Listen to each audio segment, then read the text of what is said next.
What up, Space Fam? Goes in here from AnimeUproar, back at it again with another Attack on Titan video. For this video, I thought it would be a lot of fun to break down the final season opening of the Attack on Titan anime so we can discuss all the references and the meaning. The lyrics are very telling and applicable too, and we may even have clues for stuff that's yet to happen in the manga in here, so I'm very psyched to get into it. If you also want to see me do this kind of video for the closing song of the final season, make sure to smash that like button to let me know. If you haven't, be sure to subscribe, and this is critical. Hit that notification bell or you will miss future Attack on Titan videos. And while you wait for the next AOT video to drop, feel free to check out our growing Attack on Titan playlist where we got videos about all of the Titan shifters and their powers, all the acronyms and their powers, the Titans rank from weakest to strongest, and much more. Link to that is in the description. Obviously, I will be using manga information to help explain the final season opening visuals and song because it wouldn't be any fun otherwise. So if you aren't caught up with the manga and don't want to know any specifics about what will happen, this is your obligatory spoiler warning. Now without further ado, let's jump into the breakdown. Let's now look at the final season opening song. It's called My War. Obviously, war has been a focus throughout Attack on Titan. Specifically, the words My War seem like they could be coming from Eren to me, as he's the one who carries out his own war, separate from the Survey Corps in this season. He decides to go alone to Marley to declare war with the world, then he breaks out of jail on Paradise Island, and after he unlocks the Founding Titan and the Rumbling, he proceeds to destroy most of the world aside from Paradise Island, and he does this against the wishes of everyone, including his formerly closest friends Armin and Mikasa. Although everyone is fighting their war, almost everyone has other people on their side. In fact, Marley forces and the Survey Corps start working together in an attempt to stop Eren's final skeletal Titan form, while Eren wages his war alone.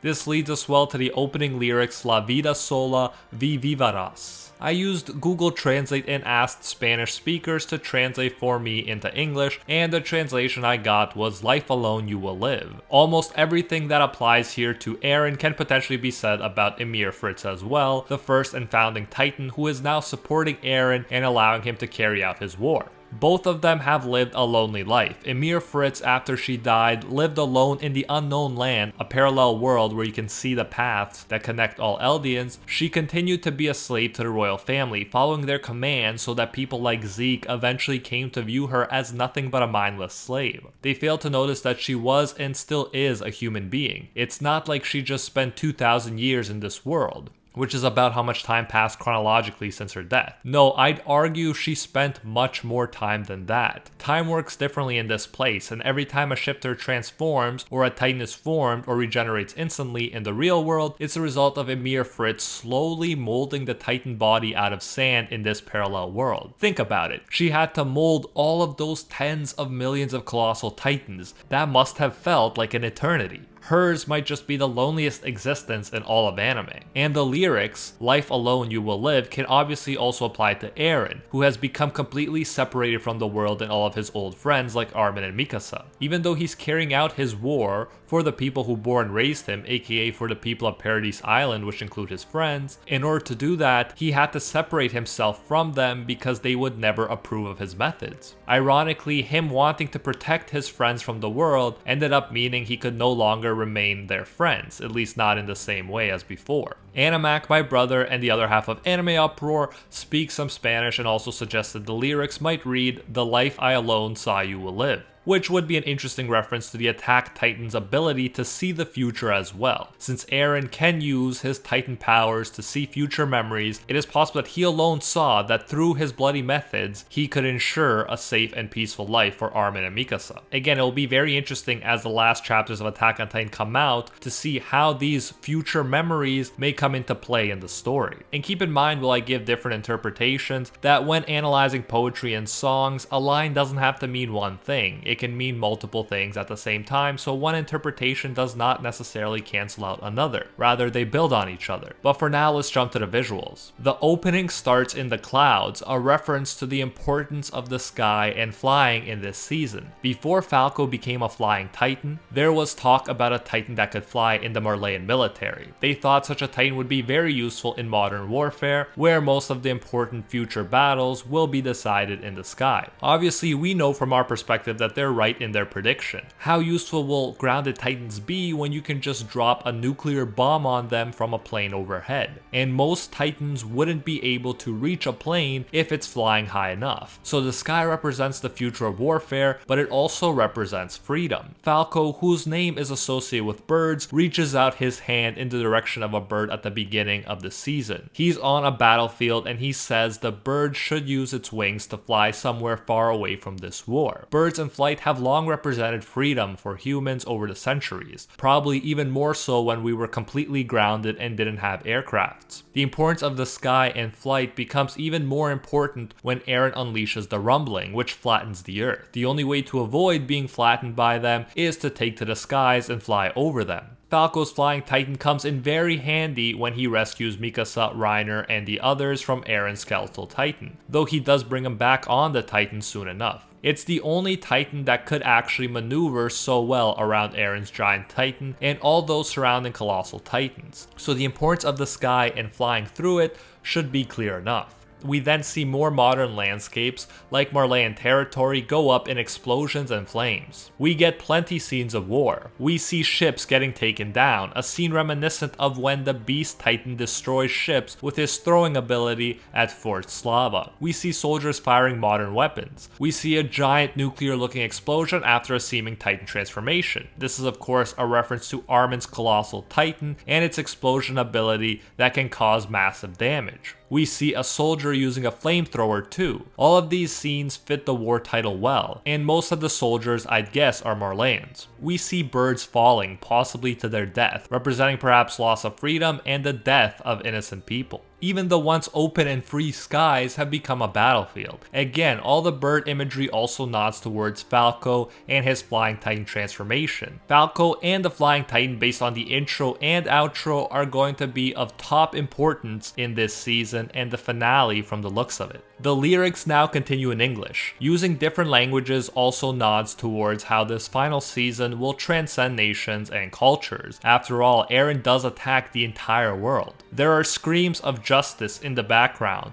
and that's what everyone is searching for, including Eren in his own way. He wants revenge for what the Marleyans took from him, but more importantly, he also wants justice for his people, wanting them to be able to live life in peace without having to be viewed as devils that need to be eradicated. Obviously, everyone is crying out for justice, including Armin, Reiner, Gabby, and the others, but it looks different for everyone you ask. The lyrics then go, and I quote, "Let's start a new life from the darkness until the light reveals the end," end quote. This is the path that Eren seems to have chosen. In order to start a new life, in order to find the light, he has committed to going through the darkness. In a Machiavellian sense, the end he seeks for his friends and people justifies the horrible means he's using to make it a reality. In his view, he's destroying this world so a new, better one can emerge for his people. One without hatred, fighting, and war. We'll see how the series ends, but what is interesting is how King Karl Fritz managed to turn back time technologically speaking within the walls. While technology advanced outside the walls, they went back to quote-unquote simpler times within the walls. If Eren does destroy the entire world and humanity has to start over, it is possible that weapons of war will cease to develop, or at least cease to develop at the same pace, because right now they are definitely on track to create nuclear bombs and weapons that can blow up the world. Perhaps Eren foresaw an atomic bomb being dropped on Paradise Island, and this is why he decided to destroy the rest of the world and its technology. We don't know for sure, but it's possible that Eren, like Karl, plans to return the humanity that remains to a simpler, less technologically dangerous time, except he'll do it for the entire remaining world rather than for one isolated area. The lyrics continue, and I quote, "Sinister faces, growing curses,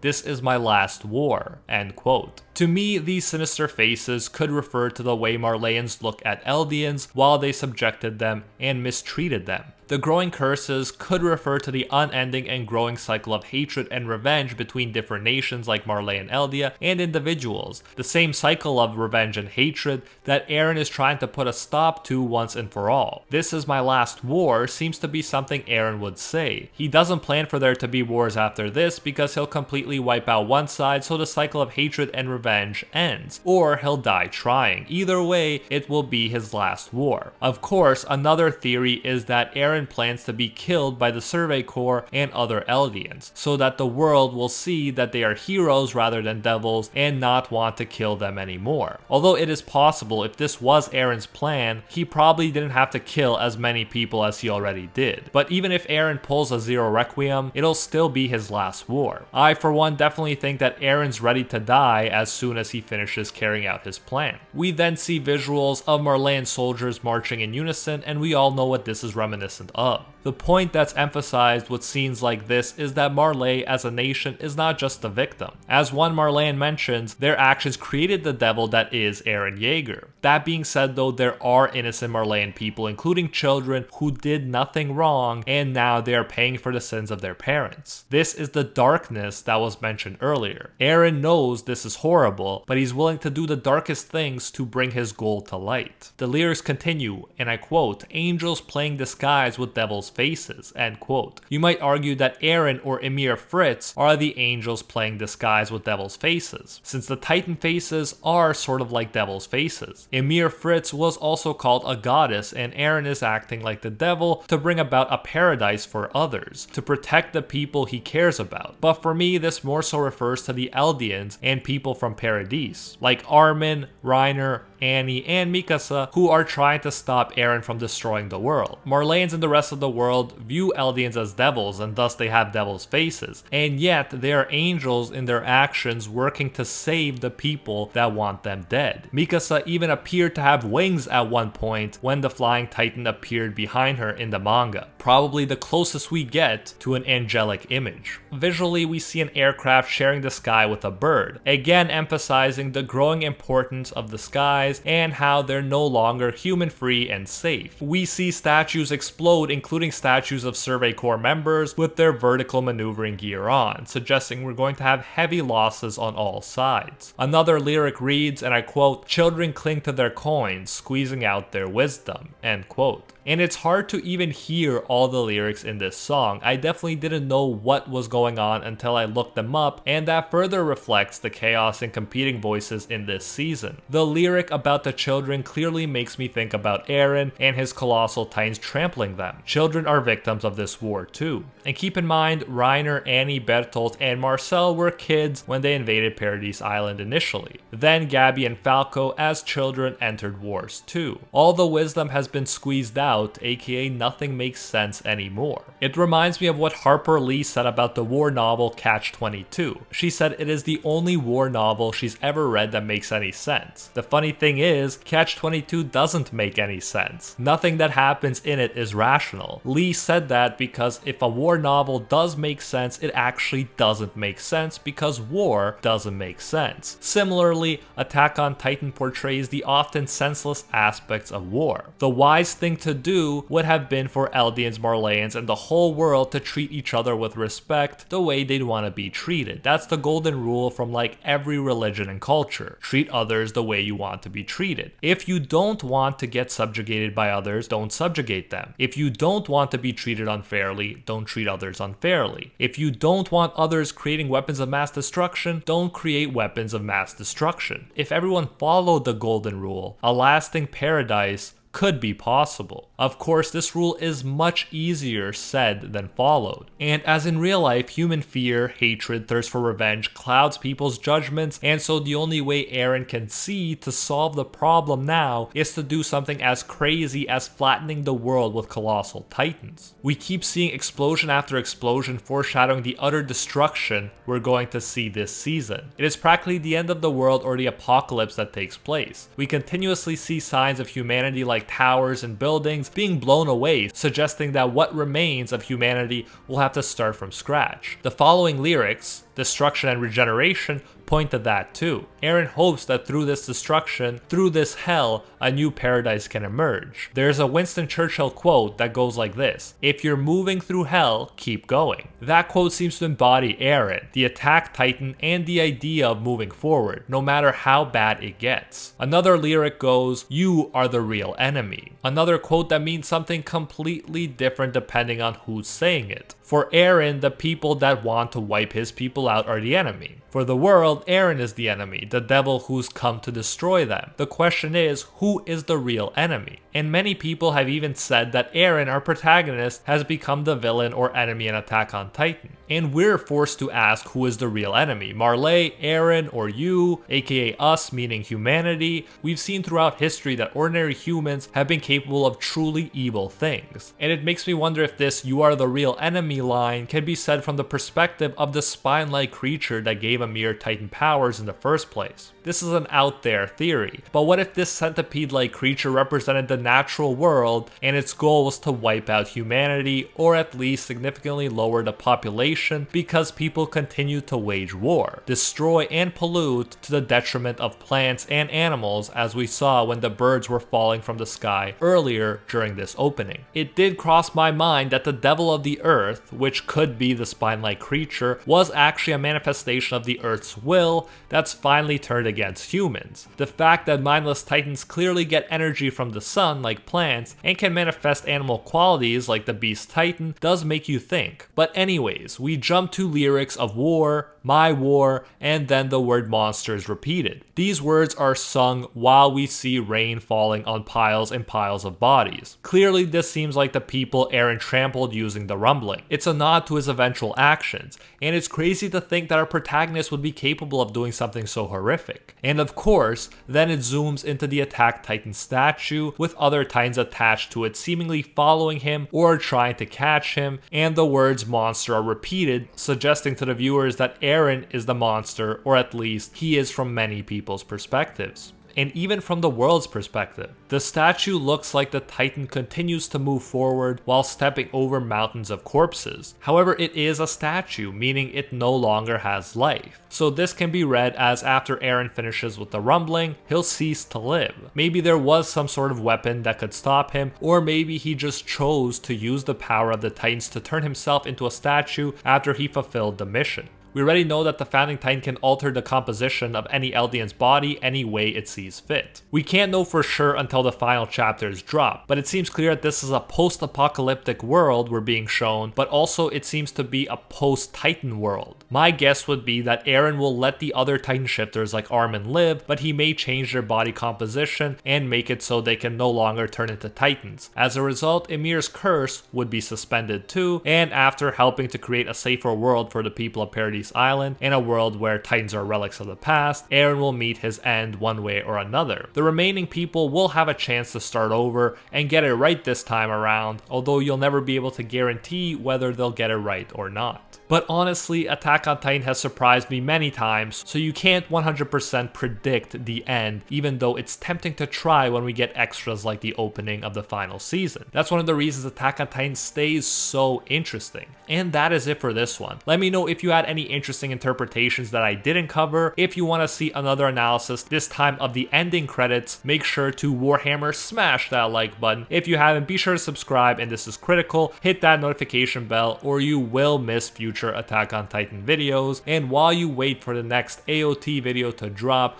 feel free to check out my growing Attack on Titan playlist, where we got videos about all the Titan shifters and their powers, the Acromans and their powers, the Titans ranked from weakest to strongest, and much more. Link to that is in the description. And I especially want to thank the Patron Squad over on Patreon and here on YouTube who help make videos like this one possible. First and foremost, I want to thank the Patron of Legend, the one acknowledged by Lord Twigo himself, and the most donated champion of the world, Alpha Sigma. And are the 1-tier patrons, the ones who stand atop all clans, Ingrata, The World, Acquire Respect, Pate Hefa, Liam Thompson, Aljatal, Dr. Cortman, Johnny Boy Draws, Emperor Otaku, Spidey Life Tanel, Baked Buddhist, and Tungsten Tarkus. And our Pro Hero tier patrons, the one and only Gilgamesh, Steelers, Angel Cruz, Anatoly Kazatsky, Joe Stanton, Very Gucci, Jessica Kayla Fawn, Rathuan Deora, Alicia Actor, Bonnie Parks, Hinokami and Water, The Red Haired Raven, Joanne Garcia, Jack Watches Anime, Fatboy Games, Deadly Saint, Matthew Cruz, and Anthony Schreiber. Thank you all so